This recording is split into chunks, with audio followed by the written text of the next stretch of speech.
రాహుల్ గాంధీ మొన్న ఏదైతే అగ్నివీర్ వ్యవహారం గురించి మాట్లాడారు, అగ్నిపథ్ అన్నటువంటి పేరుతో సైన్యాన్ని ప్రాణాలు తీస్తున్నారు, సైన్యానికి సంబంధించి ఎలాంటి వసతి లేకుండా చేశారు. మొన్న ఒక అగ్నివీర్ చనిపోతే ఎలాంటి ఆర్మీ మర్యాదలు చేయలేదు, అంటే వాళ్ళని ఏదో నార్మల్గా చూస్తున్నారు, ఆర్మీకి అన్యాయం చేస్తున్నారు, అవమానిస్తున్నారు, వాళ్ళకి కనీసం మృతి చెందినప్పుడు పరిహారం కూడా లేదు అన్నటువంటి వ్యాఖ్యలు చేశారు.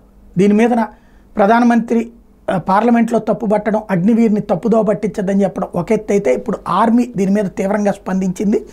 చనిపోయినటువంటి అగ్నివీర్ కుటుంబానికి 98 లక్షల రూపాయల సాయం అందించినట్టు ప్రకటించింది.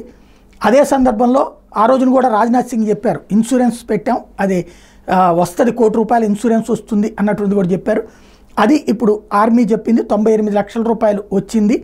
అదే సందర్భంలో మరొక వైపున అంటే కాంపెన్సేషన్ పే చేశామని చెప్పారు.